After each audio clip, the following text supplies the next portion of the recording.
They said District 9 headquarters was untouchable. A fortress where badges served as shields for cruelty, where evidence disappeared on command, and where even judges bowed to the demands of corrupt officers. For 20 years, they had perfected their operation. Every false arrest planned, every bribe documented, every witness silenced. Then they arrested Margaret Lane. To them, she was just a 78-year-old retired teacher, an easy target. Another black woman who had wandered into the wrong neighborhood, one filled with wealth and entitlement. 24 hours, then forgotten. That was the plan. Instead, they gave her a front-row seat to their entire corrupt empire. Every conversation, every scheme, every crime. What they didn't know was that Margaret Lane had spent her life teaching young minds to stand against injustice. And now, with her son, the U.S. Attorney General, about to receive a phone call, she was about to give these officers the hardest lesson of their lives. Because the most dangerous witness is the one you never see coming. The late afternoon sun cast long shadows across the pristine aisles of Winston's Market, a high-end grocery store in the heart of Fairhaven Hills. Margaret adjusted her pearl necklace, an old retirement gift from her former students, as she carefully examined a bunch of fresh tomatoes. At 78, she carried herself with the same quiet dignity that had once commanded respect in her classroom for over 4 decades. The store's fluorescent lights gleamed off polished floors, creating an almost clinical atmosphere that matched the carefully curated clientele who frequented the place. Margaret noticed the sideways glances from other shoppers, but ignored them. After all, she had lived in this city longer than most of them had been alive. By the entrance, Officer Ryan Holt and Officer Eric Lawson stood with their arms crossed. Their presence was not one of protection, but intimidation. Holt, a stocky man with close-cropped blonde hair and piercing blue eyes, nudged his younger partner and motioned toward Margaret as she moved through the aisles. "Look at her," Holt muttered, his voice low but edged with disdain. "She doesn't belong here." Lawson, eager to prove himself, straightened his posture. "Want to check it out?" They approached Margaret just as she reached for a bunch of organic bananas. Their boots made deliberate, heavy steps against the tile floor. Margaret glanced up, her expression calm, though she felt the tension coil in her shoulders. "Ma'am." Holt's voice carried the fake politeness that Margaret had heard too many times before. "We've received reports of suspicious activity in the store." Margaret set the bananas down carefully, her movements measured. "I'm just shopping, officer. I've lived in this city for over 50 years. "Really?" Lawson's tone dripped with skepticism. "And do you often shop at this particular store?" Margaret didn't hesitate. "I go where I please, young man," she said, her teacher's voice emerging naturally. "This market carries items I need for my Sunday dinner." The store manager, Gregory Tate, appeared from behind a display of gourmet cheeses, his pressed shirt doing little to hide his nervousness. His eyes darted between the officers and Margaret, his allegiance already chosen. "She's been wandering the aisles for almost an hour," Tate added, though Margaret had been there for barely 20 minutes. "Several customers have expressed concerns." Margaret tightened her grip on her purse strap. "That's absolutely false. I just arrived. I even have my parking receipt to prove it." Holt took a step closer, violating the space between them. "Let's see some ID, ma'am." Margaret reached into her purse, but before she could retrieve her wallet, Holt suddenly grabbed her arm. The force of it sent her stumbling backward, and before she could regain her balance, he shoved her. She crashed into a display of perfectly stacked oranges, sending them rolling in every direction. "Stop resisting," Holt shouted, though Margaret hadn't moved except to break her fall. "I'm not," Margaret began, but Lawson was already behind her, yanking her arms back, the cold metal of the handcuffs biting into her wrists. Near the checkout counter, a young black man named Tyrell Owens had his phone out, recording the entire ordeal. His hands trembled with anger, but he kept the camera steady, capturing every second of the injustice playing out before him. Holt spotted him. He stormed away from Margaret and straight toward Tyrell. "Delete that video. Right now." Tyrell stood his ground. "I know my rights." Holt seized his phone, twisting Tyrell's wrist until his fingers loosened. The device tumbled into Holt's waiting grip. "Delete it," Holt growled, shoving the phone back at Tyrell, "or you'll be joining her downtown." Margaret watched it all, her mind cataloging every detail, her eyes filled with the weight of decades of witnessing the same story unfold. Even as Lawson roughly pulled her to her feet, even as the other shoppers looked away, pretending not to see, even as the manager ordered his employees to clean up the scattered oranges, as if that was the real tragedy. Margaret's voice was steady as she looked Holt in the eye. "I want to speak to your supervisor." Holt let out a sharp, ugly laugh. "Lady, you'll be lucky if we don't add assaulting an officer to your charges." Margaret Lane was marched through Winston's Market, past cashiers who suddenly found their registers fascinating and customers who stared at the shelves with forced concentration. Outside, the late afternoon sun bathed Fairhaven Hills in golden light, the kind of evening that usually brought families to their porches, children to their bikes. But now, the sidewalks were eerily empty, as if the entire neighborhood had collectively decided not to see what was happening. As officers Ryan Holt and Eric Lawson pushed Margaret toward their patrol car, she took note of one crucial detail. "Your body cams aren't running," she observed.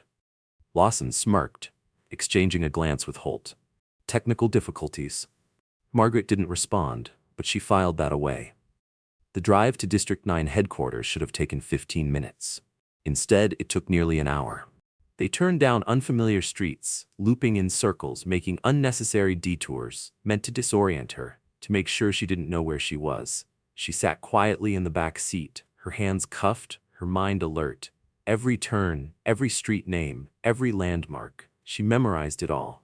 Inside the precinct, the fluorescent lights buzzed overhead, casting harsh shadows on the worn linoleum floors. The air smelled of stale coffee and the underlying stench of sweat and desperation. At the booking desk, Holt leaned over the counter, filling out his report with exaggerated strokes, chuckling as he spoke just loud enough for Margaret to hear. "Let's see." Subject became aggressive when approached. Attempted to strike an officer. Resisted arrest. Margaret sat perfectly straight in the hard plastic chair, her wrists still bound behind her back. "Those are lies, and you know it," she said, her voice unwavering. A desk sergeant wandered over, coffee cup in hand. He barely glanced at her before asking, "What have we got?" "Disturbing the peace, resisting arrest, assaulting an officer." Holt listed off the charges, each one more ridiculous than the last. "Had to take her down when she came at me with a, what was it? Oh yeah, a bunch of bananas." The sergeant didn't even blink. He just nodded and muttered, "Book her. Chief Harlan Knox wants the paperwork clean on this one." Margaret's ears perked up at the mention of the police chief. Another name to remember. Another piece of the puzzle falling into place. They took her fingerprints, pressing her fingers against the scanner with deliberate roughness. The camera flashed as they took her booking photo, but Margaret refused to let them see fear. Head high, eyes forward, unbroken. "I want my phone call," she stated firmly. Holt let out an ugly laugh. "Maybe tomorrow, if we're not too busy. Night shift's short-staffed, you know how it is." They shoved her into a holding cell, a small, cold box with a metal bench bolted to the wall and a toilet positioned in full view of the hallway. The door clanged shut, the sound final. A lesser person might have broken in that moment. Margaret sat down, her back straight, her breathing measured. She listened. Footsteps retreated down the hall.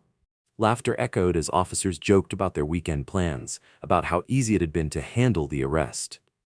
She heard Holt call someone, probably Chief Knox, reporting that everything had been cleaned up nicely. Through the night, Margaret observed. She watched officers walk past her cell, some avoiding her gaze, others staring with open hostility. She saw how files were carried into a back room, how hushed conversations happened in corners, how the overnight shift moved with the casual confidence of people who had spent years knowing they would never be held accountable. In the early hours of the morning, when the precinct was at its quietest, she overheard two officers chatting in low voices. "Just like we did with the old lady," one of them said. "Camera off, clean report, judge signs off, case closed." Margaret closed her eyes, not in fear, but in calculation. They had no idea who they had just arrested, no idea what was coming. She thought of her son, Daniel Lane, and the power he held as the U.S. Attorney General. The officers at District 9 headquarters thought they were playing by the same corrupt rules they always had. But they had just made the biggest mistake of their careers. As dawn crept through the high windows of the precinct, Margaret sat in her cell, already composing in her mind the test that would bring their entire system crashing down. They had given her a front-row seat to their corruption, and she had been taking notes. They thought they were teaching Margaret Lane a lesson. Instead, they were handing her all the evidence she needed to teach them one final lesson. About justice, power, and the consequences of underestimating a 78-year-old woman who had spent her life fighting battles just like this. The stage was now set for a reckoning that would shake District 9 headquarters to its foundation. They just didn't know it yet. As the morning sun bled through the high windows of her holding cell, Margaret allowed herself the smallest smile. They had given her exactly what she needed: a front-row seat to their corruption, and the motivation to tear it all down. The morning shift brought new faces, new voices, and more proof that corruption stained every inch of District 9 headquarters. From her cell, Margaret listened. She observed. Down the corridor, Officer Ryan Holt's voice carried as he finished his shift report. "Make sure the old lady stays put until we get the paperwork straight," he instructed lazily. "Don't want any complications." Margaret peered through the slim gaps in the cell door. Near the coffee machine, a small group of officers chatted casually. Detective Walter Grady, a heavy-set man with thinning gray hair, waved a hand animatedly as he spoke to two younger officers. "You wouldn't believe how easy it is," Grady chuckled, stirring his coffee. "Slip a little something into their car, and boom. Routine stop turns into a major bust. Department looks good, bonuses roll in, and everyone's happy." He took a slow sip. "Well, everyone who matters anyway." A rookie officer, young, nervous, shifted uncomfortably. "But what about body cams?" Grady smirked, winking as he leaned against the counter. "Technical difficulties happen all the time, kid. Battery dies, footage gets corrupted." He gestured toward the hallway. "Just ask Holt about last night's arrest." Margaret memorized their faces, their names, their badges. Every detail could be useful later. Her hands might be bound, but her mind remained sharper than ever. Down the hall, she heard the gruff voice of Sergeant Frank Dwyer reviewing reports with another officer. "Holt's write-up on the Lane arrest needs some cleaning up," Dwyer muttered. "Make it neat, more believable." There was a pause. "Get a witness statement from that store manager." "What's his name?" "Tate?" "Already handled," another officer responded. "Tate's got a history of theft complaints at his store. He wouldn't want those to suddenly come under investigation now, would he?" Margaret inhaled deeply, steadying herself. They weren't just dirty cops. They had an entire system in place, one that fed on fear, manipulation, and a network of people too afraid to speak out. And she was watching it unfold in real time. Her cell was positioned near the evidence room, offering her a perfect vantage point. She watched as Detective Grady entered, carrying a box labeled Case Harhanetter NRA 4789. Through the slightly open door, Margaret saw him pull out items, swap them with others, and carefully reseal the contents before placing the box back on the shelf. The door swung wider, and another officer entered, Detective Naomi Brooks. Unlike the others, she slowed as she passed Margaret's cell. Their eyes met. Margaret saw something different in this one. A flicker of unease. Guilt. Brooks hesitated, but then stepped fully into the evidence room, where Grady was still working. "You can't keep doing this, Walter."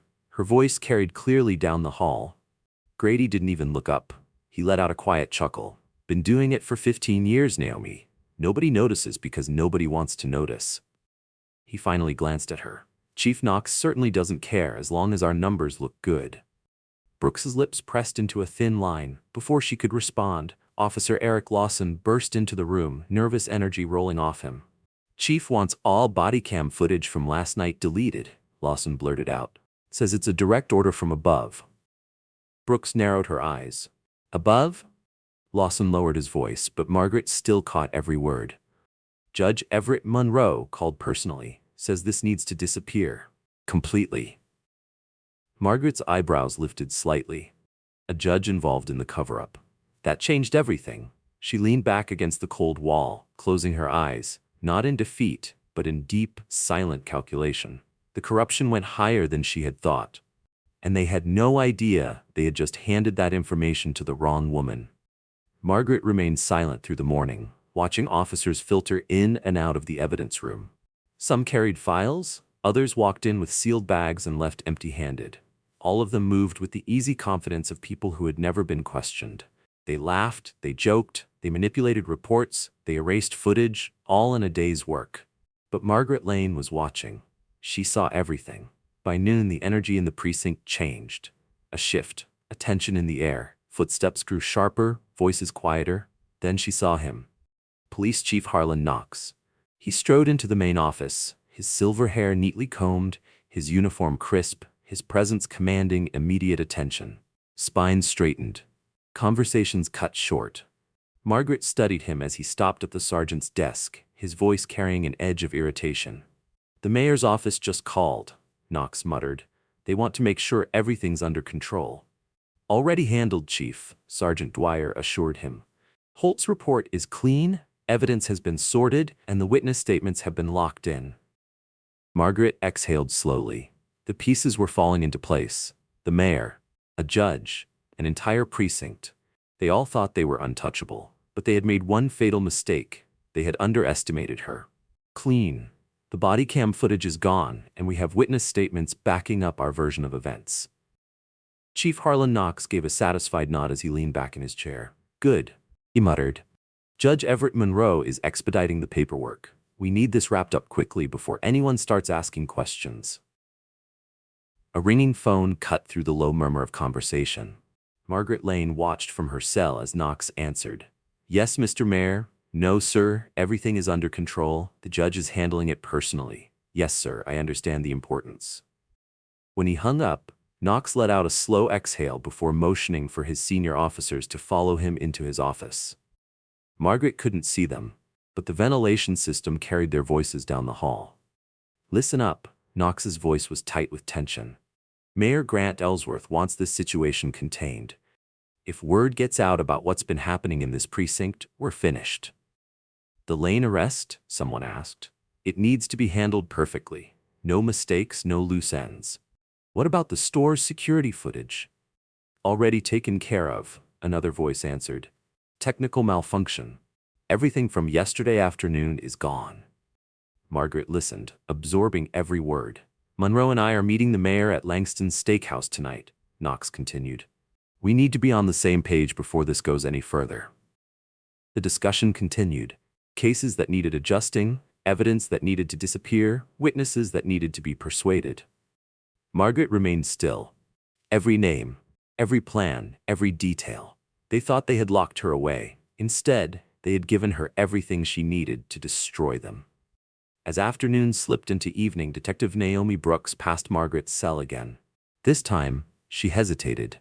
She glanced down the corridor, ensuring they were alone before stepping closer to the bars. "Mrs. Lane," she murmured. "Are you all right? Do you need anything?" Margaret met her eyes steadily. "I need my phone call. It's been more than 24 hours. Brooks hesitated.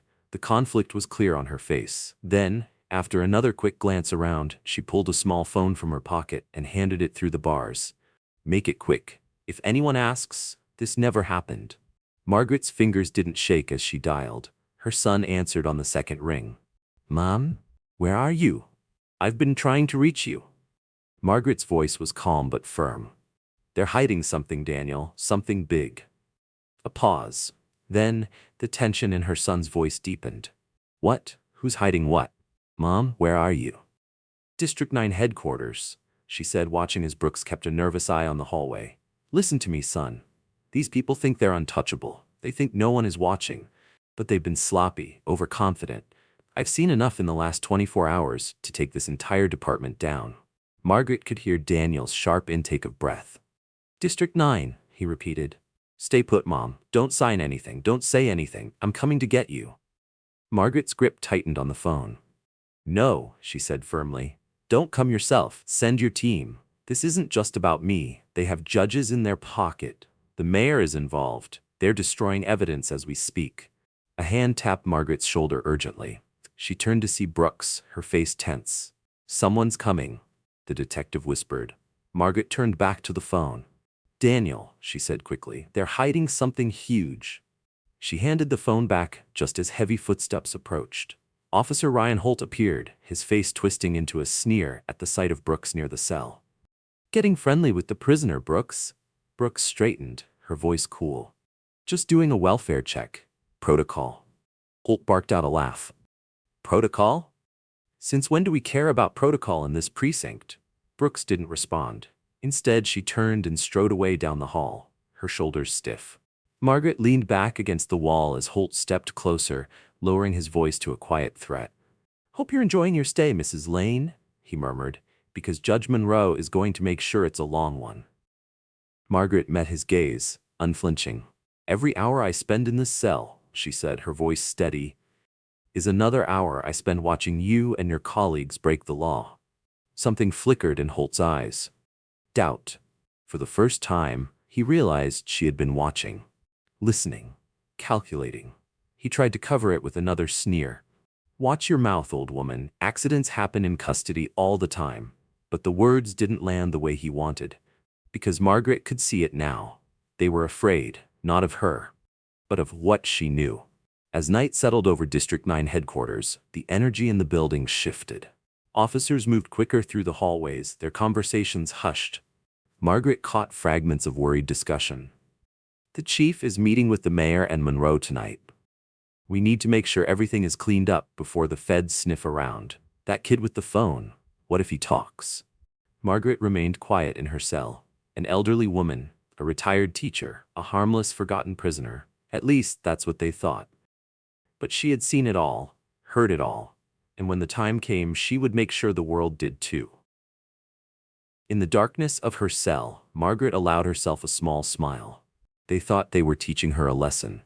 Instead, they had given her exactly what she needed: evidence of their crimes. They had built a system designed to protect themselves.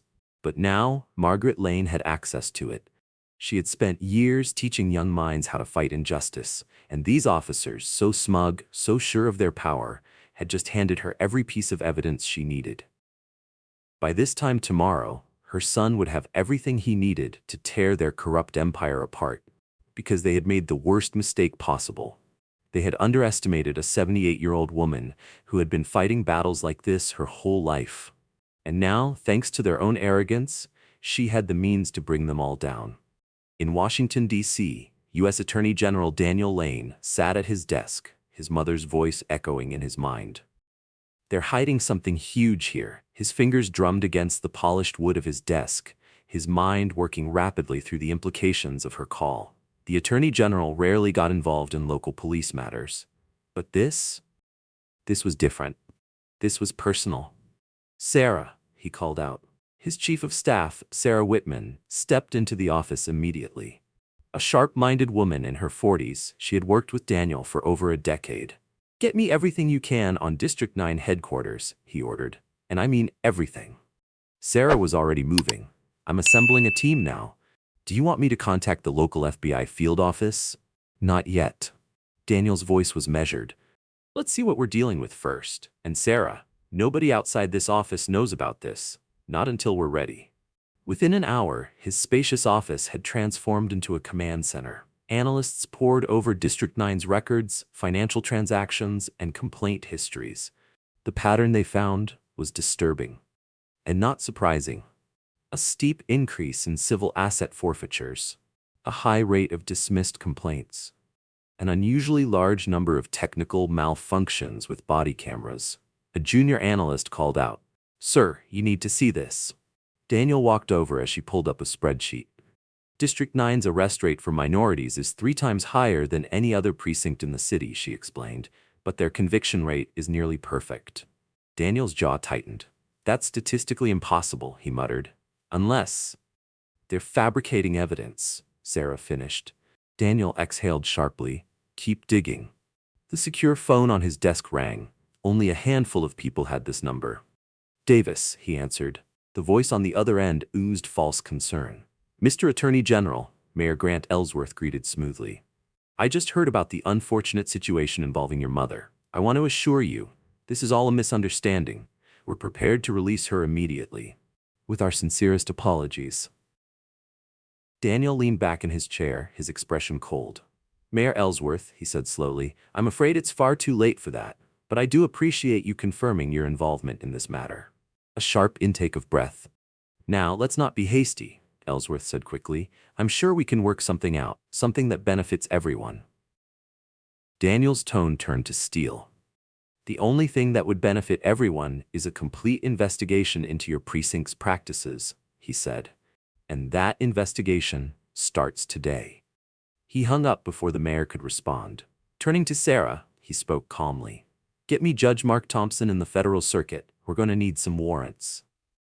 Across town, Detective Naomi Brooks sat in her parked car outside District 9 headquarters. Her hands shook slightly as she stared at the USB drive on her passenger seat. Years of collected evidence, deleted body cam footage she had managed to recover, copies of falsified reports, recordings of officers discussing bribes and cover-ups. She had spent so long gathering it all, waiting for the right moment, waiting for the right person. Her phone buzzed. A text from Ryan Holt. Chief wants everyone in early tomorrow. Big meeting about the Lane situation. Naomi picked up the USB drive. Her decision was made. She drove 3 towns over, found a small coffee shop, and logged into public Wi-Fi. With a deep breath, she sent an encrypted email to the Attorney General's office. Then she took a circuitous route home, making sure no one was following her. She knew she had just put a target on her back. But she had finally chosen a side. Back in Washington, Daniel's team was making rapid progress. Sarah walked into his office, a stack of printouts in her hands. We've got something, she said. A detective from District 9 just sent us a treasure trove of evidence. She's been collecting it for years. Daniel spent the next hour reviewing the files. The video footage showed officers planting evidence. The audio recordings captured discussions of bribes. The spreadsheets detailed the protection racket they ran on local businesses, but it was the connection to Judge Everett Monroe that made Daniel sit up straighter. Look at this, he said, pointing to a series of bank transfers. Every time Monroe dismisses a case involving District 9 officers, a large deposit appears in an offshore account linked to his wife's maiden name. Sarah nodded. And there's more. The mayor has been getting kickbacks from civil asset forfeitures. They're using a shell company to launder the money through local development projects. Daniel stood, walking to the window. They had gotten sloppy, too comfortable, too confident. He turned back to his team. Let's make them uncomfortable. He picked up his phone and dialed a number he rarely used. This is Attorney General Lane. I need a team of federal marshals ready to move in the next hour, and get me Director Phillips at the FBI. As the machinery of federal law enforcement began to move, teams were assembled, warrants were issued, surveillance units took their positions, and Daniel Lane watched the pieces fall into place. Timing would be everything. At District 9 headquarters, Chief Harlan Knox was in a full-blown panic. He had just received the call that changed everything. Margaret Lane wasn't just any woman. She was the mother of the U.S. Attorney General. And now, it was too late to stop what was coming. Chief Harlan Knox paced his office, his grip on the phone tightening. His carefully constructed empire was starting to crumble. We need to get rid of her, Judge Everett Monroe's voice crackled through the line. Transfer her to maximum security. Lose her in the system for a few days. That'll buy us enough time to clean this up. Knox wiped the sweat from his forehead. And when the feds come looking, they won't find anything, Monroe assured him. We've done this before, but they hadn't done this before. Not with Margaret Lane, not with the U.S. Attorney General's office watching. Knox knew it, even if he wouldn't admit it. He slammed the phone down and immediately called for Ryan Holt and Eric Lawson. We're transferring Lane tonight, he ordered. Maximum security. State prison. Holt's eyes widened. Sir, that's not standard procedure. Since when do you care about procedure? Knox snapped. Get it done.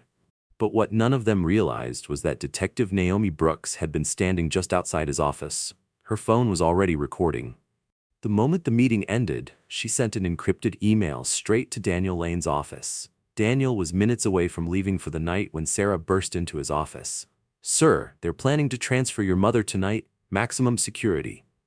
Like hell they were. Daniel grabbed his phone. Execute the warrants, now. Across the city, federal agents moved into position. Teams surrounded District 9 headquarters. Others headed for the homes of Judge Monroe, Mayor Ellsworth, and Chief Knox. The net was closing. Inside her cell, Margaret Lane heard the sudden shift in the precinct's energy. Urgent footsteps, hushed conversations, fear. Then Holt appeared, smirking, with transfer papers in hand. "Time for a little trip," he sneered. But Margaret wasn't looking at him, she was looking past him. Just before Holt could unlock her cell, the precinct's front doors burst open. "Federal agents, everyone stay where you are." The chaos that followed was almost beautiful in its precision. Phones and computers were seized, files were locked down, officers were separated before they could coordinate a cover-up. Holt found himself face down on the floor, handcuffed by a federal marshal who showed him the same level of gentleness he had denied Margaret. Knox made a run for his office, likely heading for the shredder that had saved him so many times before. He made it 3 steps before being tackled by agents, and through it all, Margaret sat calmly in her cell, watching justice unfold. When the door finally opened, it wasn't Holt or Lawson standing there. It was a federal marshal with respect in his eyes. "Mrs. Lane, we're here to escort you out." Margaret rose, straightening her clothes with dignity. As she walked through the precinct, she saw the results of her patience. Officers in handcuffs, evidence being boxed and labeled, computers being loaded into evidence vans. Her eyes met Naomi Brooks across the room. A quiet nod of acknowledgement passed between them. A moment of understanding. They had won. Outside, television news crews had already gathered. Cameras captured every second as federal agents led the corrupt officers out, men who had once believed they were untouchable. Margaret stepped into the cool night air, her head held high, her spirit unbroken. Waiting by a black SUV was her son. For the first time in a long time, Daniel Lane's composed demeanor cracked. "Mom," he breathed, stepping forward. Margaret patted his cheek reassuringly. "I'm fine, son," she said, "but we have work to do." Daniel exhaled, shaking his head in amazement. "I want every piece of evidence cataloged and secured," he ordered his team. "Every computer analyzed, every file examined. No one sleeps until we understand the full scope of this operation." As the SUV pulled away, Margaret watched through the window as more federal vehicles arrived. In the distance, she saw Mayor Grant Ellsworth being led out of City Hall in handcuffs. His usual swagger was gone, replaced by shock and disbelief. News helicopters circled above, their spotlights illuminating the downfall of men who had thought themselves invincible. "They never saw it coming," Margaret murmured, her voice carrying a hint of satisfaction. "All that power, all that corruption. And in the end, they were undone by an old woman." Daniel smiled, recognizing the teacher's tone in her voice. "They gave you 24 hours to observe their operation," he said. "That was their biggest mistake," Margaret nodded, "one of many." But then her expression hardened. "What I saw in there, what I heard," she said, "it goes beyond just this precinct. They have connections throughout the system. Judges, politicians, business leaders." Daniel's jaw clenched. "Then we'll find them all," he promised. "Every last one." The SUV merged onto the highway, heading toward the federal building where Daniel's team was already assembling. Margaret sat straight in her seat, her mind already working. The storm had arrived. And it wasn't over yet. Margaret Lane stood at the window of the federal building, watching the city below. The storm had arrived, and it was only beginning to gather strength. For decades, she had taught students how to think critically, how to question authority, how to stand up for what was right. Now, she was about to teach one final lesson, this time to men who had forgotten that justice, though sometimes slow, was inevitable. Across the city, phones were ringing. Corrupt officials realized their time was up. Judge Everett Monroe canceled his dinner reservations and called his lawyer. Mayor Grant Ellsworth's assistant was shredding documents when federal agents burst into her office. Chief Harlan Knox, sitting in a holding cell, found himself in the exact same position he had thrown so many innocent people into. They all knew, even if they refused to admit it. They had made the worst mistake of all. They had assumed their badges and titles made them untouchable. They had forgotten that justice could come from unexpected places. And in this case, it came from a 78-year-old former teacher who had spent her entire life preparing others to fight this very battle. Daniel Lane stood beside his mother, watching as federal investigators combed through the mountains of evidence she had helped uncover. "You know they'll fight back," Daniel said. Margaret smiled, the same knowing smile that had encouraged generations of students. "Let them try," she said simply. "They have one thing we don't." Daniel raised an eyebrow. "And what's that?" Margaret met his gaze. "The truth." And after all these years, she knew something else too. When properly presented, the truth is the most powerful weapon of all. Daniel nodded, absorbing another lesson from his mother. As the federal agents continued building their case, Margaret stood watch, knowing that her 24 hours in a holding cell had set in motion a reckoning, and it was far from over. The morning after the federal raid, a cold gray sky hung over the city. But inside his private chambers, Judge Everett Monroe was sweating. His name was all over the morning news. He paced frantically, phone pressed to his ear. "We need to contain this." His voice was sharp, desperate. Across the line, Harlan Knox, just released on bail, was just as panicked. "But, sir, the feds." "I don't care about the feds," Monroe snapped. "Find something on the kid who recorded the arrest. What was his name?" "Tyrell Owens." Monroe's voice darkened. "Frame him if you have to. We need to discredit any potential witnesses before they can testify." Across town, Ryan Holt and Eric Lawson were already putting the plan into motion. They sat in an unmarked car, watching as Tyrell Owens left his apartment for his morning shift at a computer repair shop. Holt checked his weapon. "Remember," he muttered, "make it look convincing." They waited until Tyrell was halfway to his car. Then, Holt stepped out, flashing his badge. "Mr. Owens," he said smoothly, "we need to speak with you about a robbery that occurred last night." Tyrell froze. He remembered their last encounter at Winston's Market. He gripped his keys tightly. "I was home all night." "Attack," he said. "I have witnesses." Lawson circled behind him. Tyrell's heart pounded. He knew what was coming. He had seen it happen too many times before. Holt gave him a cold smile, reaching into his jacket. "Witnesses can be mistaken." And then, as if by magic, a small bag of drugs appeared in Holt's hand. Tyrell's blood ran cold. He knew exactly what this was, and he knew there wasn't a damn thing he could do about it. But fate, it seemed, had other plans. From across the street, a small red light blinked in the early morning darkness. Detective Naomi Brooks sat in an unmarked car, her camera recording everything. She had anticipated this move. She knew they would try to silence potential witnesses, and as she watched Holt plant the evidence, she pressed send on a pre-written email to Daniel Lane's office. Attached, her current location and a live video feed. The next few minutes unfolded like a carefully choreographed takedown. Just as Holt moved to discover the planted drugs, 3 unmarked federal vehicles roared onto the scene. Holt and Lawson barely had time to register what was happening before they were slammed to the pavement, their own handcuffs locking around their wrists.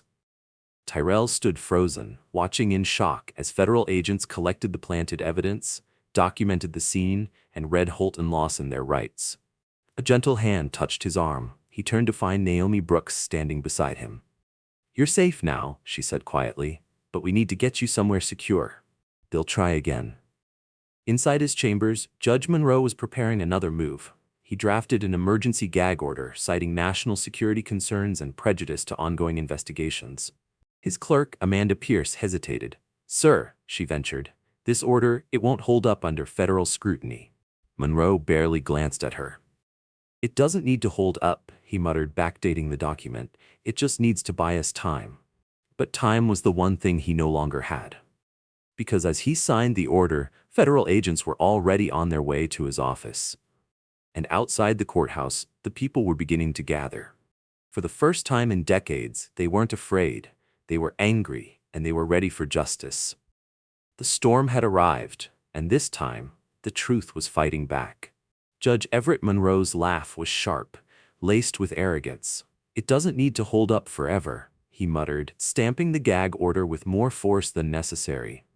"It just needs to buy us enough time to clean house." He shoved the document toward his clerk, Amanda Pierce.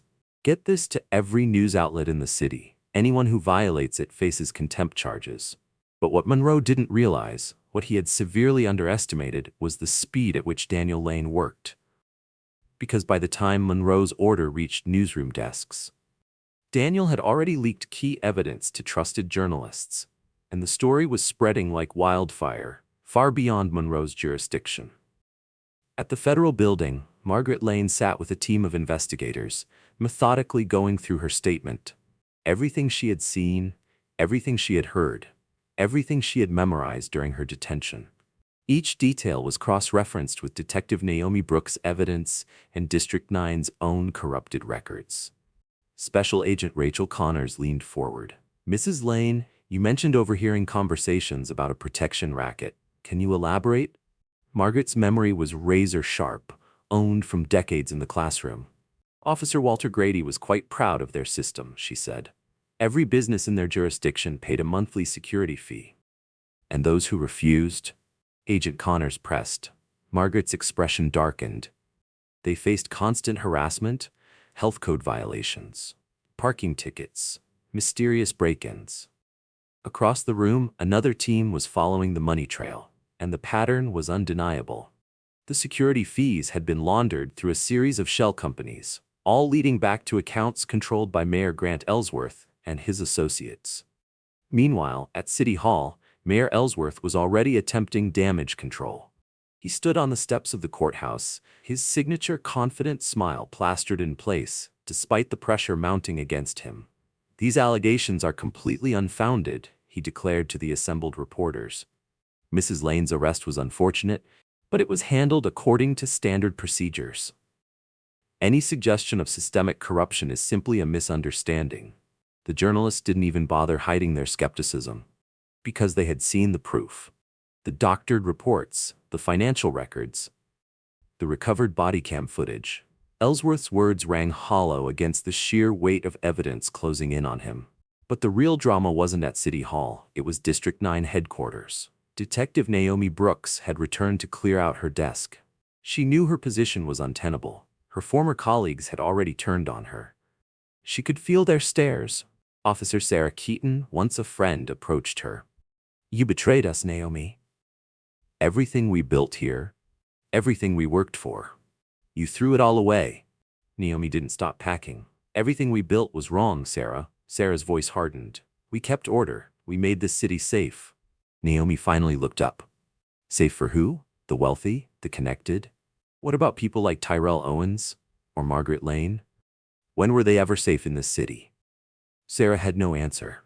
Before she could respond, a commotion erupted in the hallway. Federal agents were back, and this time, they had come with more specific warrants. They headed straight for the records room. Naomi watched as her former colleagues scrambled to appear cooperative, all while subtly trying to destroy evidence. But it was too late. Daniel Lane's team had already accessed the precinct's backup servers, and every deleted file and altered report was being recovered in real time. Inside his private office, Chief Harlan Knox was losing control. His phone rang. Mayor Grant Ellsworth's voice shook with rage. "This goes away," he snapped. "Or you do, understand?" Knox clenched his jaw. He had been the mayor's fixer for years, handling delicate situations, making problems disappear. But this time was different. This time, they were facing an opponent who couldn't be intimidated, couldn't be bought, couldn't be silenced. Knox had one last desperate move. He called his most trusted officers. "Naomi Brooks is the weak link. Remove her from the equation, and this all falls apart." But Naomi was already one step ahead. That evening, as two officers approached Naomi's car, they found themselves surrounded by federal agents, because Daniel Lane had anticipated this move too. The key witness in his case wasn't going anywhere. The next morning, the city woke to breaking news. Judge Monroe's gag order had been overturned by a federal judge, and the full story was finally reaching the public. News helicopters circled over District 9 headquarters, capturing footage of federal agents carrying out box after box of evidence. Margaret Lane sat in Daniel's office, watching the coverage with serene satisfaction. "They never understood," she mused. Daniel glanced at her. "What?" Margaret's gaze remained on the screen. "Their real mistake wasn't arresting me. It was believing that their power made them untouchable." Daniel nodded, flipping through the latest reports from his investigation team. "They've been operating like this for so long, they forgot something." Margaret finally turned to her son, a knowing smile forming. "What's that?" Daniel's expression was hard. They forgot that the law still applies to them. And now, they were about to learn that lesson the hard way. Sarah Whitman burst into the office, her face pale. "Sir, we've got a situation." Daniel Lane looked up from his desk, his jaw tightening. "Detective Brooks's cover has been compromised. Someone leaked her home address to Knox's people." Daniel's response was immediate. "Get her out, now. Full protective custody." But once again, Naomi Brooks had proven she was always thinking ahead. When Knox's men arrived at her house, they found it empty. She had already moved to a safe house, taking with her even more evidence. Old case files, recorded conversations, a detailed ledger of every bribe, every cover-up, every abuse of power. And in that ledger lay the key to everything, because hidden away in a forgotten evidence locker was a record of years of meticulous corruption, dates, amounts, names. Naomi had been building her case carefully, waiting for the right moment. Now, that moment had arrived. At the federal building, analysts pored over the ledger, and the pattern became clear.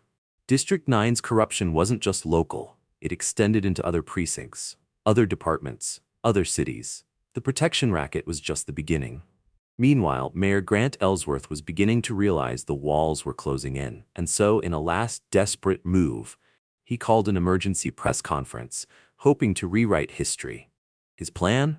To paint himself as a reformer, someone who had been working behind the scenes to expose corruption all along. But as he stepped onto the podium, he found himself face to face with Daniel Lane.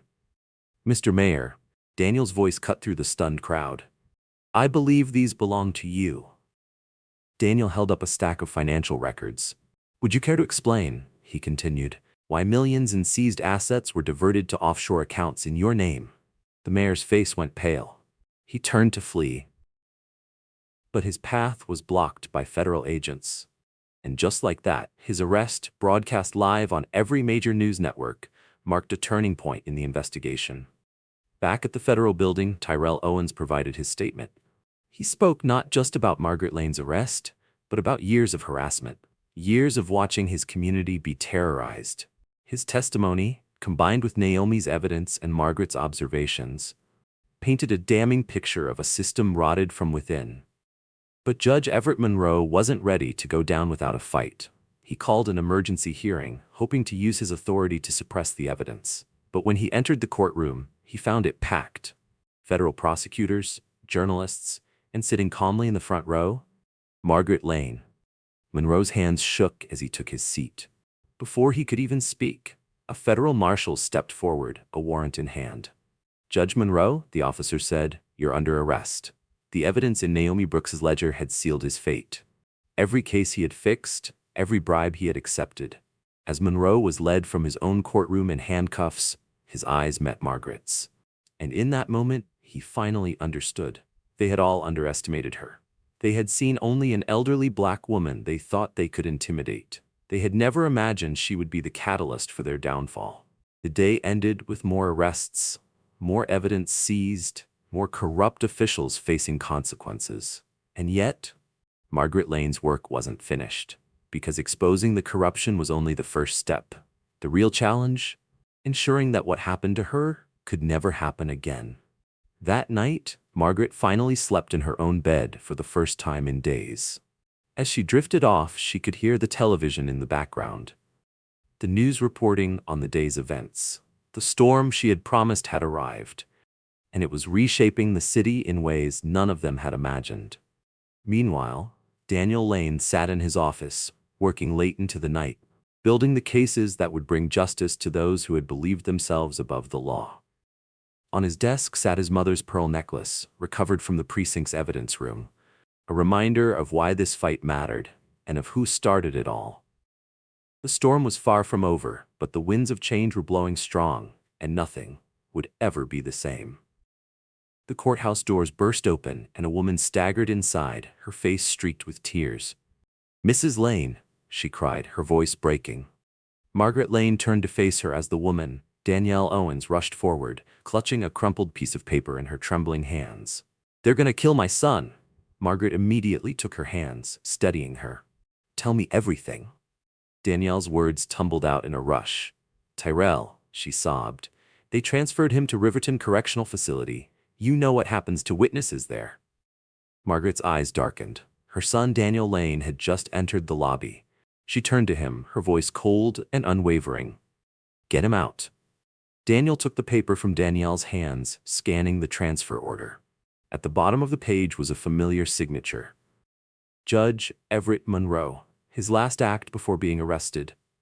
Daniel's jaw clenched. "Sarah?" He barked into his phone, already striding toward the elevators.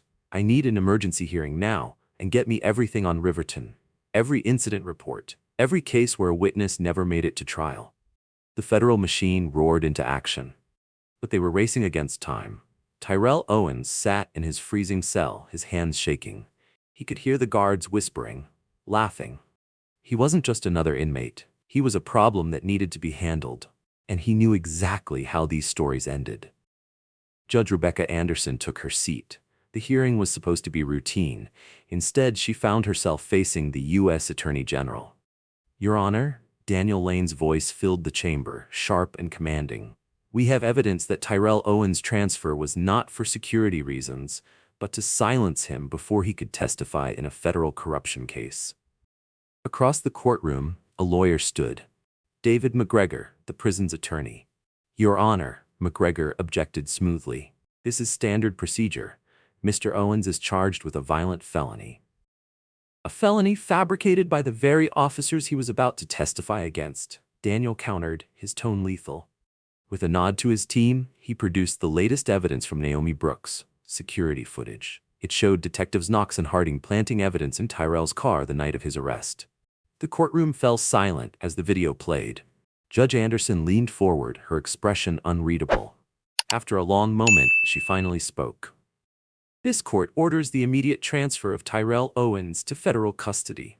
Relief washed over Danielle Owens, but across the hall another battle was being fought. Judge Everett Monroe was gone. But his replacement, Judge Michael Sullivan, was cut from the same cloth. Sullivan sat behind the bench, his gavel already in hand. "The court finds insufficient grounds for these allegations," he announced. Bang. Case dismissed. A ripple of shock passed through the courtroom. Margaret Lane sat in the front row, her expression calm but unwavering. Her attorney immediately filed an appeal, but Margaret knew the truth. This wasn't justice. This was a cover-up. Sullivan was still protecting the old guard. When Daniel entered the courtroom moments later, she saw the rage in his eyes. "They're still playing by the old rules," he muttered. Margaret's voice carried just far enough for the reporters in the gallery to hear. "Then it's time to change the game." That afternoon, the dam finally burst. A journalist, Rachel Turner, published a devastating exposé. The article wasn't just about individual acts of corruption. It exposed an entire system designed to protect itself, while preying on the vulnerable. And the story spread like wildfire. Across social media, victims of District 9's corruption started coming forward. Former officers, court clerks, local business owners. The wall of silence had protected the system for decades. Now, it was collapsing. That evening, the police union called a press conference. Their spokesman, Frank Miller, stood before the cameras. "These allegations are an attack on every hard-working officer," he declared. "We stand behind our members." But his words rang hollow. Because while he was speaking, journalists were reviewing the latest evidence dump, and in that evidence was the truth.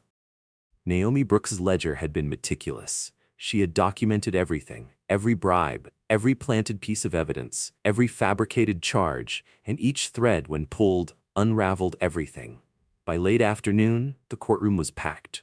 The press, the public, the survivors of District 9's corruption. And at the center of it all, Margaret Lane took the stand. She had waited for this moment. She had prepared for it in those long, quiet hours in her cell. "Mrs. Lane," her attorney began, "can you please tell the court what you witnessed during your detention?" Margaret's voice was clear, steady, unshaken. And as she began to speak, the room listened. Because she wasn't just telling a story. She was laying bare a system. And for the first time, the system had no place to hide. Margaret Lane sat calmly on the witness stand, her posture straight, her voice steady. "Mrs. Lane," the prosecutor said, "please tell the court what you witnessed during your detention." Her testimony was devastating in its precision. She named names, she described conversations, she exposed procedures. Her teacher's memory served her well as she reconstructed the casual corruption she had observed. The gallery sat in stunned silence as she detailed. Officers joking about planting evidence, judges fixing cases for the right price, city officials accepting bribes in exchange for influence. At the defense table, Chief Howard Calloway began to sweat. Margaret's voice remained steady as she recounted overhearing his phone conversations about destroying evidence. Calloway's lawyer hurriedly scribbled a note and slid it across the table. "We need to discuss a deal." But it was too late for deals. Daniel Lane's team had spent weeks building their case, and Margaret's testimony was now the final puzzle piece. The financial records confirmed her account of bribes. The recovered body cam footage matched her description of events. Naomi Brooks' ledger provided dates and details that aligned perfectly with Margaret's recollections. The truth was now undeniable. One by one, the prosecution called witnesses, small business owners who had paid security fees to avoid harassment, citizens falsely arrested by officers who needed to meet quotas, officers who had been forced to participate in corruption or face retaliation. Each testimony built upon the last, painting a clear picture of systematic abuse. During a brief recess, Margaret sat with Daniel and his team in a small conference room. The walls were covered with photos, documents, and diagrams, each revealing another layer of the corruption they had uncovered. At the center was a photo of District 9's police headquarters. "They thought the system would protect them," Daniel said, scanning the evidence. Margaret touched the pearl necklace at her throat, finally returned to her after being lost in evidence storage. "They forgot something, son," she said softly. "Systems can be changed. That's what I taught my students for 40 years. That afternoon, forensic accountants took the stand. They detailed the complex financial schemes that had enriched Chief Calloway, Judge Everett Monroe, Mayor Richard Kensington. The jury's eyes widened as the numbers grew. Millions in stolen assets, bribes laundered through shell companies, evidence mysteriously disappearing from police custody. But it was the human cost that truly shook the courtroom. Now safely in federal protection, Jordan Owens took the stand. His voice shook as he described the years of harassment and profiling he had endured. But it was his recounting of Margaret's arrest that sealed the courtroom in silence. "I saw how they treated her," Jordan said, his voice raw with emotion. "They weren't just arresting her. They were punishing her for existing in the wrong place." He described the terror he felt when Detective Mitchell threatened him. The helplessness of watching justice be twisted beyond recognition. "I knew what they'd do to me if I spoke out," Jordan admitted. "But I couldn't just watch. Not again." The defense attorneys tried to shake his testimony. They painted him as a troublemaker, a kid with a grudge. But Jordan's sincerity, combined with the mountain of evidence supporting him, made their arguments look desperate and hollow. As the day drew to a close, the courtroom remained packed. Nobody wanted to miss a moment of what was becoming a historic dismantling of corruption. More witnesses stepped forward. A former court clerk testified about being ordered to backdate documents. A business owner described how officers threatened his family when he refused to pay. A rookie cop, voice trembling, recalled being forced to falsify reports or face being blacklisted. Each testimony hammered another crack into the foundation of corruption. The jurors took endless notes, their expressions growing more troubled with each revelation. At the defense table, Calloway watched his empire crumble, his face growing paler with every damning statement. His attorneys whispered frantically, discussing plea deals and cooperation agreements. But Daniel had already made it clear. There would be no deals, no quiet resignations, no easy way out. The last evidence of the day was perhaps the most powerful. The recovered dashcam footage from Margaret's arrest. The defense had claimed it was lost due to technical difficulties. But Naomi Brooks had found it, buried deep in encrypted files. The courtroom lights dimmed and the screen flickered to life. The footage played. Margaret standing calmly, explaining that she was simply shopping. Detective Mitchell sneering, shoving her into the oranges display. Officers twisting her arms, the cold bite of handcuffs. Jordan filming, his hands shaking, before Mitchell turned to him, grabbing his phone. "Delete it, or you'll be joining her downtown," Mitchell growled. A stifling silence filled the courtroom. Margaret didn't need to look at the jury. She could feel their reaction, the shock in their eyes, the disgust on their faces. The growing realization that this wasn't just about one arrest or one precinct. This was about a system that had failed its most fundamental duty, to serve and protect. The judge called for adjournment. But the public's demand for justice was only just beginning. A crowd had gathered, larger than before. Protesters held signs demanding justice. Reporters waited for statements. Margaret emerged into the fading sunlight, her head held high, her spirit unbroken. A young journalist pushed forward. "Mrs. Lane, how do you feel about today's testimonies?" Margaret paused, considering her words. "Today, we saw the beginning of change," she said, her voice carrying across the crowd. "But it's only the beginning. True justice doesn't just mean punishing the guilty. It means building something better in place of what was broken." The cameras flashed. The crowd erupted in cheers. Margaret turned toward the waiting car, her son's steady arm supporting her. And as she stepped inside, she thought about all the lives touched by this corrupt system. She knew the fight wasn't over. It was just getting started. At 3:17 a.m., the world changed. A grainy black and white video hit social media. The timestamp, 2 nights ago. The location, Jordan Owen's holding cell in a maximum security facility. The footage was brutal. Officers William Peterson and Scott Davis, both with deep ties to District 9, stepped into Jordan's cell. It was after hours. The cameras were supposed to be off. But what they didn't know, Lisa Brooks had allies. Years ago, she had helped the prison IT department install a backup system, a system that captured everything. And now the world saw the first punch, the threats, the warnings about what happens to people who testify against police. By morning, the footage was everywhere. Social media erupted. Hashtags trended.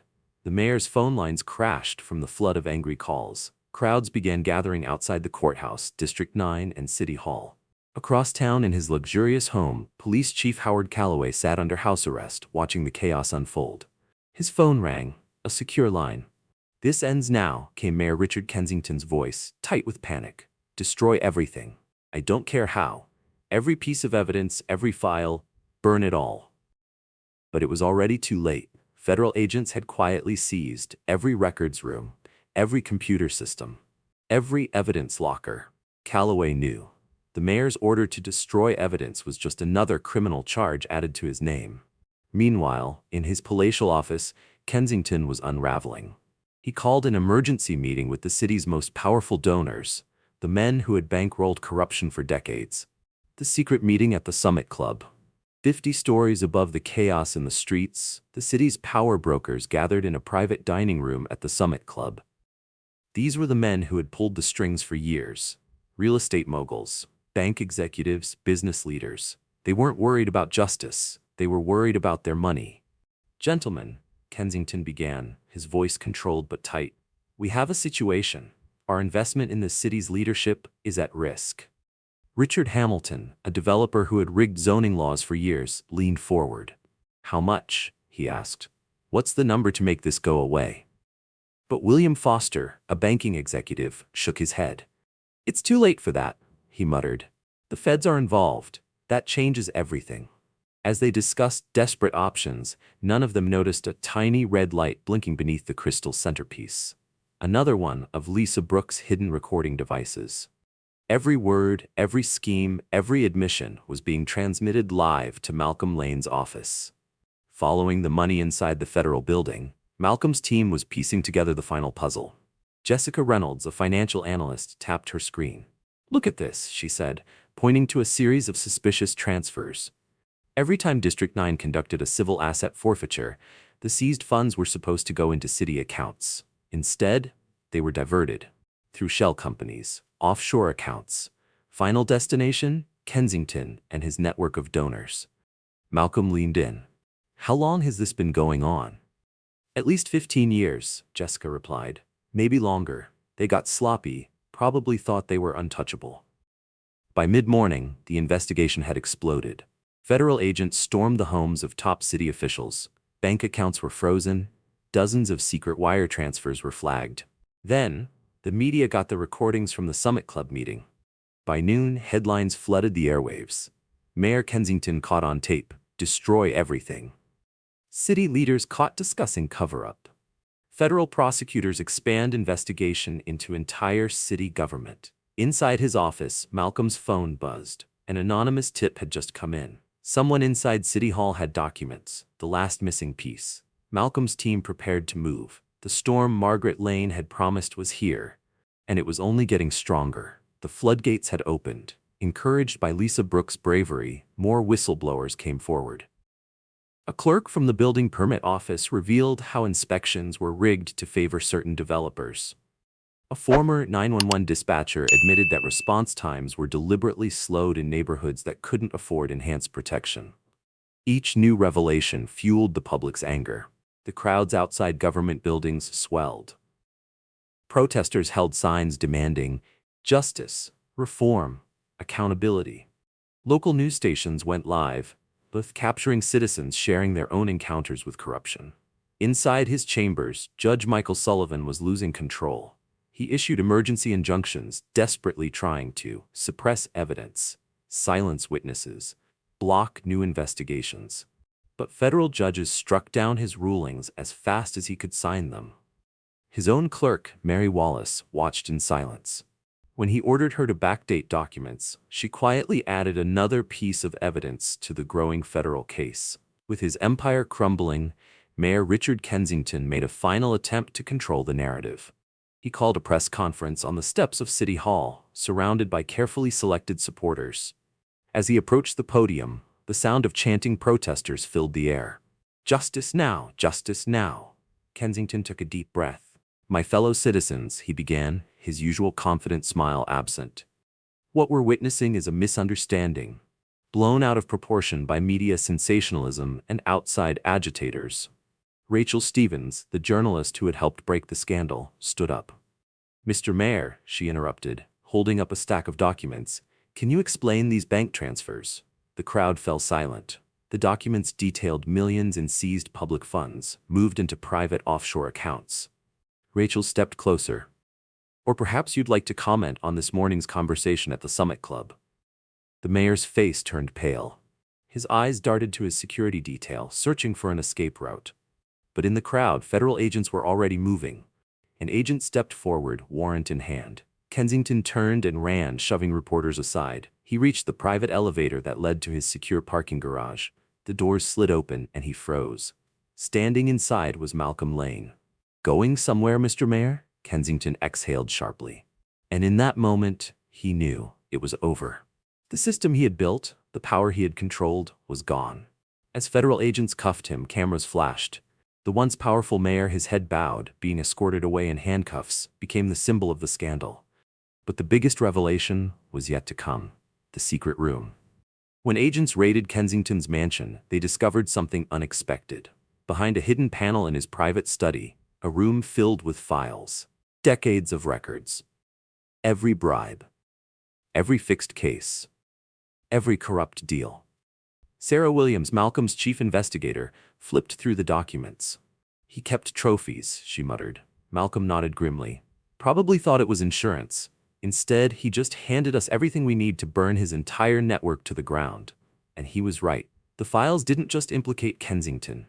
They exposed judges, business tycoons, politicians. Corruption had reached into every corner of city government. At the federal courthouse, Eleanor Lane sat beside Jordan Owens and his mother, watching news coverage of the mayor's arrest. Jordan's bruises were still fresh, but his eyes burned with determination.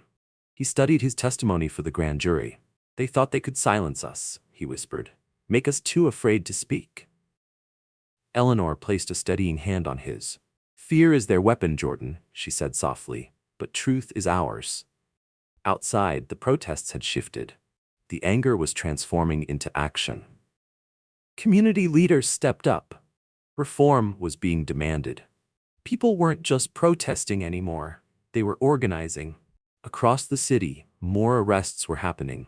In his private jet, Judge William Whitmore was preparing to flee to a country without extradition. But when he checked his accounts, he found them frozen. Every escape route had been anticipated and blocked. When the plane landed, federal agents were already waiting. As they led him away, Whitmore finally understood what Eleanor Lane had known all along. The power they thought made them untouchable had become the instrument of their downfall. Back at District 9, officers watched in stunned silence. Federal agents cleared desks. Computers were seized, files were boxed up, decades of secrets were exposed. Detective Lisa Brooks, now under federal protection, held the key to unlocking countless unsolved cases. As she sat with federal investigators, she spoke with calm certainty. It wasn't just about money, she said. It was about power, the ability to control lives, to decide who deserved justice and who didn't. The investigation expanded. Other precincts, other cities, other power structures. The pattern was undeniable. What had happened at District 9 was not isolated. It was part of something much bigger. And now, the entire system was under scrutiny. As Eleanor Lane left the courthouse that evening, she saw the crowd still gathered. But something was different now. She saw young people registering to vote. She saw leaders organizing petitions. She saw change beginning, not just in government, but in people. Malcolm stood beside her. "We tore it down," he murmured. Eleanor smiled. "Now comes the hard part," she said. "Building something better." As she stepped into the car, she took one last look at the city she had fought for. The storm she had promised had come. And now, in the aftermath, something new was rising. Something better. And she would be there to see it happen. The basement of District 9 was eerily quiet at 3 a.m. Chief Gerald Callahan, out on bail, stood in the dimly lit evidence room. His most loyal officers gathered around him. Officers Mitchell, Harris, Peters, and Davidson formed a tight circle, their faces grim under the flickering fluorescent light. "This ends tonight?" Callahan muttered. His voice was low but sharp, cutting through the silence. "Carter and Lane are the keys. Remove them, and this whole case falls apart." Mitchell shifted uncomfortably. "Sir, with the feds watching." Callahan's controlled whisper turned into a harsh rasp. "I don't care about the feds. Everything we built is crumbling. Either we fix this now, or we all go down." No one spoke. No one needed to. They knew what he was asking. This wasn't about covering tracks anymore. This was about survival. Across town, Lisa Brooks sat at a heavy oak table, reviewing her testimony with federal prosecutors. Years of evidence lay spread before her. Photos, recordings, financial records. Each document another nail in the coffin of the corrupt system. She pointed to a spreadsheet on her laptop. "The bonuses were just the beginning," she explained. "Officers got paid extra for every false arrest that led to an asset forfeiture." The room fell silent. The numbers were staggering. For years, officers had been manufacturing crime, arresting innocent people and seizing property, not to protect the city, but to fill their own pockets. Agent Rachel Thompson leaned forward. "So the arrests weren't about public safety?" Lisa nodded. "No, they were about money and power." Before anyone could respond, the lights flickered. Then, total darkness. The room froze. Lisa's heart pounded. "Backup generator should have kicked in," one of the agents whispered. A cold realization settled over them. This wasn't an accident. Lisa reached for her gun just as gunfire erupted outside. 4 black SUVs pulled up to the safe house. Masked men poured out, weapons drawn. The attack was swift, coordinated, precise. Inside, Lisa and the agents hit the floor as bullets shattered windows. "We're compromised," Agent Thompson yelled into her radio. Lisa's mind raced. Someone inside the system had given them her location. She had one chance. She grabbed her USB drive, the one containing the last pieces of evidence, and shoved it into a secure pouch. Then she turned to Jordan Owens, the young man who had risked everything to record Eleanor Lane's arrest. "Jordan," she whispered, pressing the drive into his hand, "run." Jordan didn't hesitate. As the gunfight raged, he slipped through the back door, heart pounding. He sprinted into the night, ducking between alleyways. Behind him, a black SUV peeled off, tires screeching. They had seen him. He ran harder, his legs burned, his lungs screamed. A gunshot, the bullet whizzed past his head, shattering a street lamp. A siren wailed in the distance. Then, a car skidded around the corner, its headlights blinding. The driver's door flung open. "Get in." It was Malcolm Lane. Jordan dived into the car as Malcolm gunned the engine. The SUV behind them accelerated, closing the gap. Then it was T-boned by an armored federal vehicle. Jordan watched as agents poured out, taking the attackers down. Malcolm glanced at him. "You okay?" Jordan could barely breathe, but he nodded. "I got the USB." Malcolm exhaled sharply, gripping the wheel. Good. He pressed his foot to the gas. Let's finish this. At 4:37 a.m., District 9 was raided. 50 federal agents stormed the building. Inside, Chief Callahan and his men were still planning their next move. They never got the chance. The moment the first agent stepped inside, Callahan reached for his gun. A single warning shot rang out. "Drop it! Hands in the air!" Mitchell and Harris immediately surrendered. But Callahan? He just laughed bitterly, shaking his head. "You think you've won?" he sneered. Agent Thompson stepped forward. "No, we know we have." The cuffs clicked around Callahan's wrists. "Gerald Callahan, you're under arrest for corruption, conspiracy, and obstruction of justice." As they led him away, he locked eyes with Eleanor Lane, standing just outside the precinct. For the first time, she saw fear in his face. Because he knew his reign was over. As the morning sun rose over the city, the storm had finally passed. More arrests were made. More evidence was uncovered. More corrupt officials faced justice. Eleanor Lane stood beside Malcolm and Lisa, watching it all unfold. "It's over," Lisa murmured. Eleanor smiled. "No," she said, "it's just beginning." Because now, the real work would start, rebuilding trust, enforcing accountability, ensuring this never happened again. As they walked down the courthouse steps, a reporter called out, "Mrs. Lane, what do you say to those who still defend the old system?" Eleanor paused, turning to face the cameras. She held her head high, her voice steady. "I say this, power built on fear and corruption always falls, but power built on justice and truth, that lasts forever." The crowd erupted in cheers. Malcolm smiled, because this was what real power looked like. The federal courthouse was silent as Eleanor Lane took the stand for her final day of testimony. Every seat in the gallery was filled. Journalists poised, cameras rolling. Citizens leaning forward, hanging on every word. Her voice was clear, unwavering. They were so confident in their power, she testified, so sure they were untouchable, that they didn't even bother hiding their crimes. She detailed the bribes, the cover-ups, the casual conversations about fabricating evidence. Each claim was corroborated by Lisa Brooks's evidence, by Judge Whitaker's confession, by the files seized from the mayor's mansion. The police union's lawyers tried to discredit her, but Eleanor's memory was impeccable. She named officers, locations, timestamps, a teacher's mind, methodical and precise. And as the jury watched, as the city listened, it became clear, this wasn't just corruption. It was a criminal enterprise. Across town, Chief Gerald Callahan sat alone in his mansion. He'd been watching the trial unfold, piece by piece. And now, he knew. He was done. But Callahan had a plan. He descended into his private wine cellar, where a hidden tunnel had been installed years ago. A getaway car was waiting. A bag of cash, a false passport, ready. He took a final look at his city. Then he disappeared into the tunnel. Within minutes, an emergency alert went out. Callahan is on the move. Roadblocks were set, airports locked down. The FBI, Marshals, and Border Patrol were all alerted. Malcolm Lane, standing at the command center, didn't even hesitate.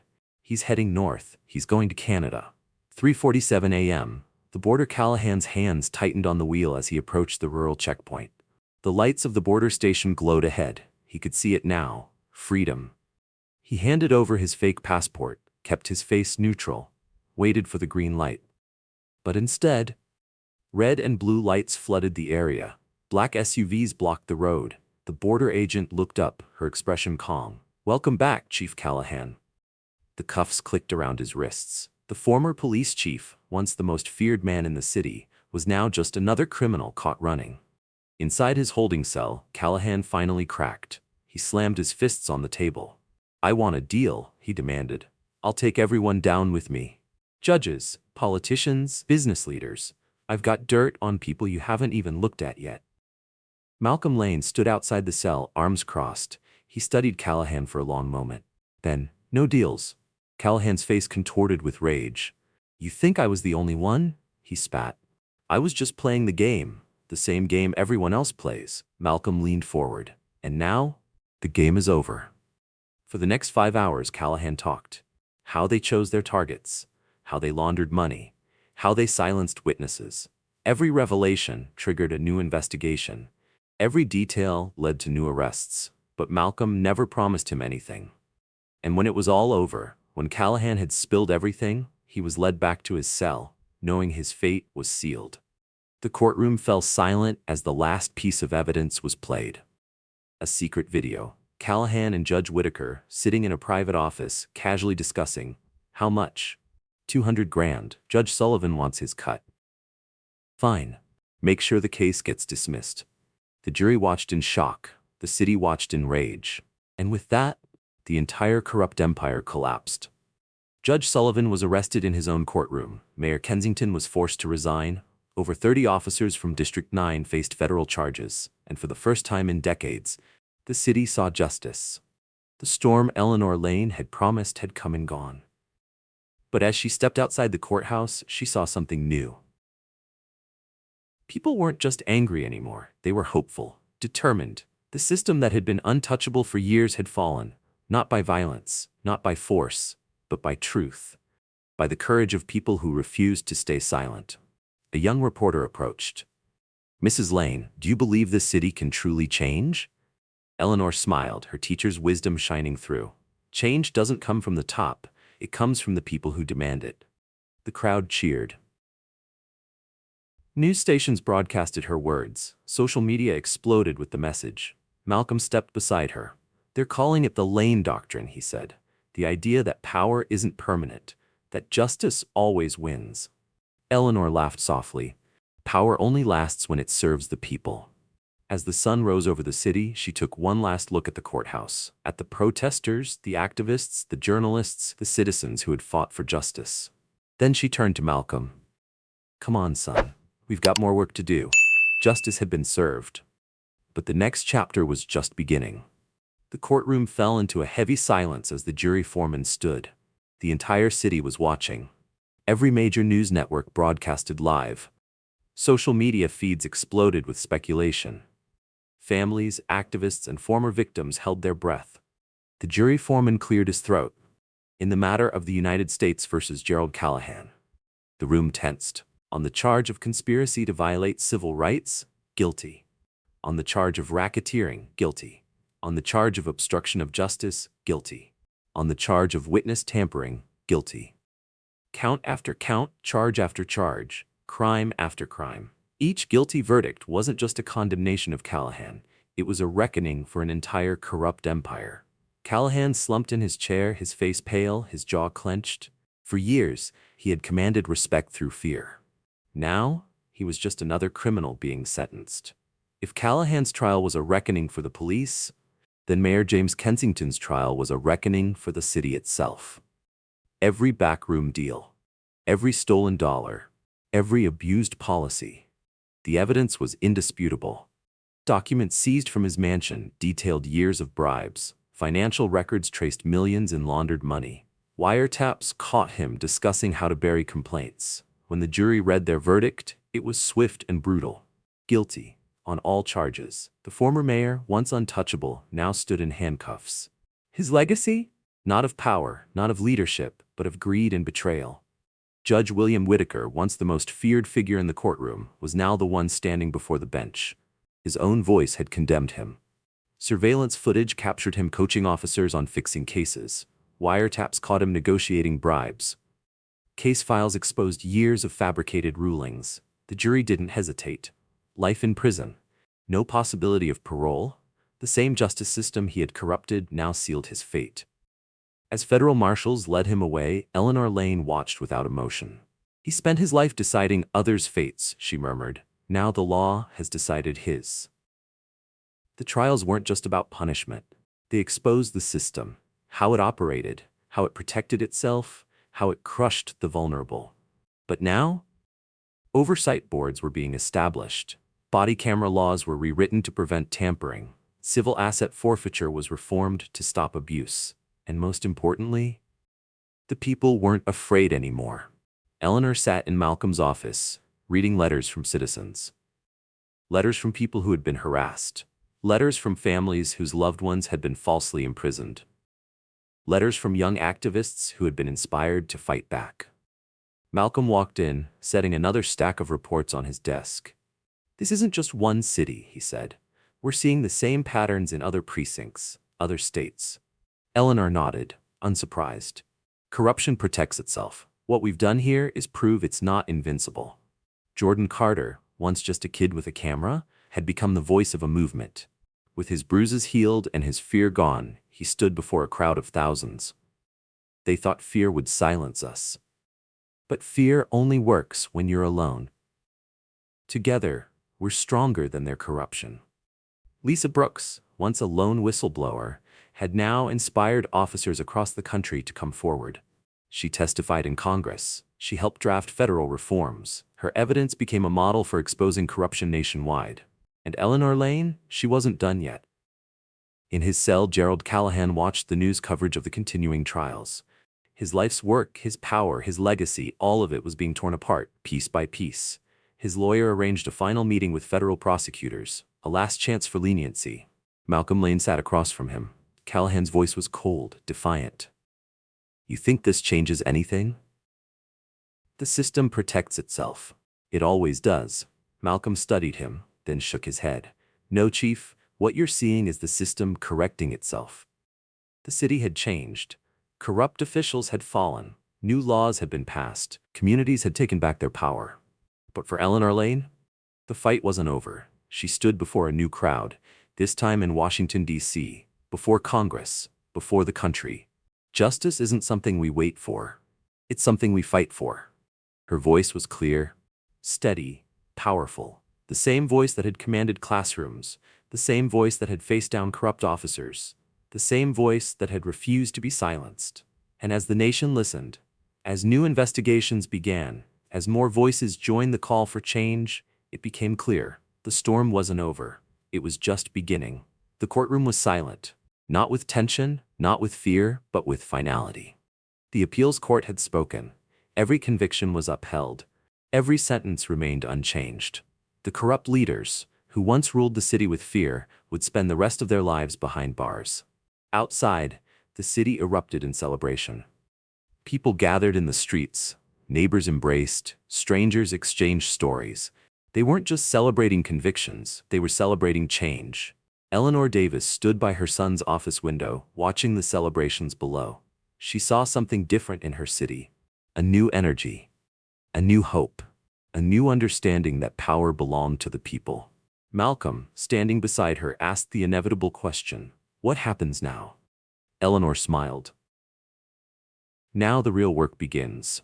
Creating change is harder than exposing corruption. But we've proven it can be done." She glanced down at her pearl necklace, the same one she'd worn the day of her arrest. It had become a symbol, not just of her personal resilience, but of a city's fight for justice. Eleanor walked slowly down Adams Street, the same route she had taken to Thompson's Market on that fateful day. But now, the air was lighter. The tension was gone. The city had changed, not just physically, but in spirit. She paused outside Thompson's Market, now under new management. The sign in the window read, "Now under community ownership." Inside, the customers were diverse, shopping freely, without the suspicious glances that once defined this place. A young clerk waved at her through the window, one of her former students. The warmth of the greeting spread, drawing smiles from shoppers who recognized her face, her story, her fight. Precinct 18 was gone. Its doors were permanently closed. The building had been transformed. Where officers once plotted their schemes, community members now gathered. Workshops were held on civil rights. New officers were trained in ethics and accountability. Lisa Carter, now a leading figure in police reform, stood before a group of rookie officers. "The old system was built on fear," she told them. "Ours will be built on trust and transparency." Her words carried weight, because she had lived it, because she had fought for it, because she had risked everything to expose the truth. Jordan Carter's life had taken an unexpected turn. The kid who once recorded a corrupt arrest was now the city's rising voice for justice.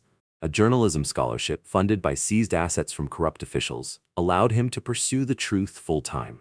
His first major article, published in the city's leading newspaper, detailed the human cost of police corruption, told the stories of those the system had failed, put names to the pain that had long been ignored. He sat down for an interview with Eleanor. "Your courage started all this," he told her. "You showed people they could fight back." Eleanor's response was characteristic of her lifelong role as a teacher. Courage is contagious, Jordan. Sometimes people just need to see it in action to recognize it in themselves. Judge Anderson, who had presided over the corruption trials, now led a federal commission on judicial reform. Police misconduct cases could no longer be dismissed without review. New guidelines were established to prevent abuse of power. Corruption would no longer be buried beneath red tape. This wasn't just about individual bad actors, Judge Anderson stated at a public hearing. This was about an entire system losing its way, and now we are setting it right. Behind bars, the former power players watched the world move on without them. Mayor Kensington sat in a prison cell, no longer the kingmaker. Judge Whittaker, once the most feared figure in courtrooms, had no more rulings to make. Chief Callahan, the man who had built an empire of fear, was now just another inmate. They had believed they were untouchable, but justice had proven otherwise. The city had changed. Oversight boards were established. Community leaders were stepping up. People who had once lived in fear now walked their streets with confidence. It wasn't just about removing corruption. It was about rebuilding something better. The people had learned a powerful lesson. They were not powerless. They had a voice. And when they stood together, change was possible. One evening, Eleanor walked through her neighborhood. She passed by murals painted by local artists depicting her standing strong in the courtroom. Jordan Carter filming the truth. Lisa Carter exposing corruption. A young woman approached her. "Mrs. Davis," she said, her voice filled with admiration. "Because of you, I'm studying law. I want to fight for justice too." Eleanor smiled. "Then we've already won." She looked out over her city. Her home, a place that had once been controlled by fear, was now a place filled with hope. She adjusted her pearl necklace.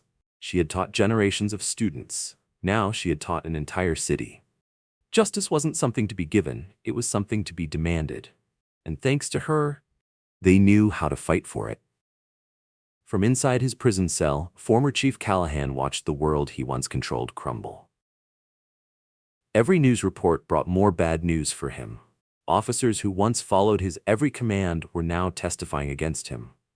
City Hall, once his playground, was now under federal supervision. Funds he helped steal were being used to rebuild the very communities he had oppressed. Mayor Kensington's fall had been the most dramatic. The offshore accounts, first mentioned in Eleanor's holding cell, led investigators to hundreds of millions in stolen public funds. Under federal oversight, that money was returned to the city. Neighborhoods once ignored received funding for schools, parks, and businesses. Community programs were revitalized, giving people opportunities they never had before. "The same money they stole to break us," one activist said, "is now being used to build us back up." Judge Whittaker, once feared in the courtroom, died in prison just 3 months into his sentence. His name would never be remembered for judicial wisdom, only for corruption and betrayal. His death made headlines, but few mourned his passing. Instead, his fate served as a warning. The system could no longer protect the powerful at the expense of the people. Justice had finally caught up with those who thought they were untouchable. What started with one arrest in Precinct 18 became a nationwide movement. Inspired by Eleanor's stand, other communities began examining their own power structures. Police departments across the country faced new scrutiny. Civilian oversight boards, once powerless, now had real authority. Malcolm Davis, now leading a national task force on law enforcement corruption, addressed his team. "Corruption doesn't just happen. It's allowed to happen when people look the other way. Our job is to keep looking, keep questioning, keep demanding accountability." Despite offers of higher positions, even a Supreme Court nomination, Malcolm chose to stay on the front lines, ensuring that the lessons from his mother's case would reshape the system permanently. Law schools began using her case in ethics courses. Police academies incorporated lessons from the investigation into their training programs. Community organizations developed new strategies for documenting and challenging abuses of power. The former evidence locker, where Eleanor had once overheard officers plotting their corruption, was now a civil rights library. On its walls hung powerful photos. Eleanor standing dignified in handcuffs, head held high. Lisa Carter's files that exposed decades of corruption. Jordan Carter's viral footage that sparked the first investigation. Each image was a reminder. Truth is the most powerful weapon against corruption, and those who dare to expose it must never stand alone. Lisa Carter's bravery inspired officers nationwide to come forward. A network of police integrity officers formed across the country, sharing information and strategies for identifying and preventing corruption. In her training sessions, Lisa often told recruits, "The most powerful weapon against corruption is the truth. Not hidden, not whispered, but spoken openly and backed with evidence." Her detailed documentation methods became a model for internal affairs departments nationwide. Officers once hesitant to speak up, now had support. Police culture was shifting, not just in policies, but in mindset. The badge was no longer a shield for misconduct. It was a symbol of service. The most profound change wasn't just in institutions, it was in the people. Neighborhood watch groups evolved into civilian oversight committees. Local businesses, once forced to pay bribes, now contributed to community improvement funds. Jordan Carter's career as an investigative journalist flourished. His articles exposed similar corruption in other cities, leading to more investigations, more reforms, and more accountability. During an award ceremony for his reporting, Jordan said, "Every story matters. Every voice deserves to be heard." That's what Mrs. Davis showed us when she refused to be silenced. In her honor, a scholarship program was established, helping young journalists focus on investigative reporting. Because the fight for truth must never end. Where corruption once ruled, now stood a beacon of justice. The Precinct 18 building had been transformed into a community center. Inside, the very rooms where corrupt officers once conspired now served a new purpose. Workshops on civil rights education, police and community mediation programs, citizen-led oversight meetings ensuring transparency in law enforcement. Officer Sarah Turner, who had once defended the old system, now led training sessions on ethical policing. In a public forum, she admitted, "We were wrong. We thought power meant control. But real power comes from trust, from serving the community, not dominating it." Eleanor's pearl necklace, lost in evidence during her arrest, had become a symbol of resistance to injustice. Local artists incorporated it into murals across the city. Young activists wore pearl necklaces at demonstrations, honoring her legacy. What had once been a simple gift from her students had become a badge of courage, a reminder of one woman's stand against an empire of corruption. Not everyone embraced change. Some officers resigned, refusing to work under new accountability measures. Others tried to fight back, claiming reforms would make policing harder. But the people of the city had learned the truth. In one public meeting, a woman stood up and spoke. Harder for who? For those who used power to harm instead of protect. Justice isn't about making life easy for the powerful, it's about making life fair for everyone. The city had spoken, and it would never be silenced again. Eleanor's fight for justice didn't just change her city, it ignited a movement. Her story became required reading in civil rights courses. Law professors used it to demonstrate how systemic corruption could be exposed and dismantled.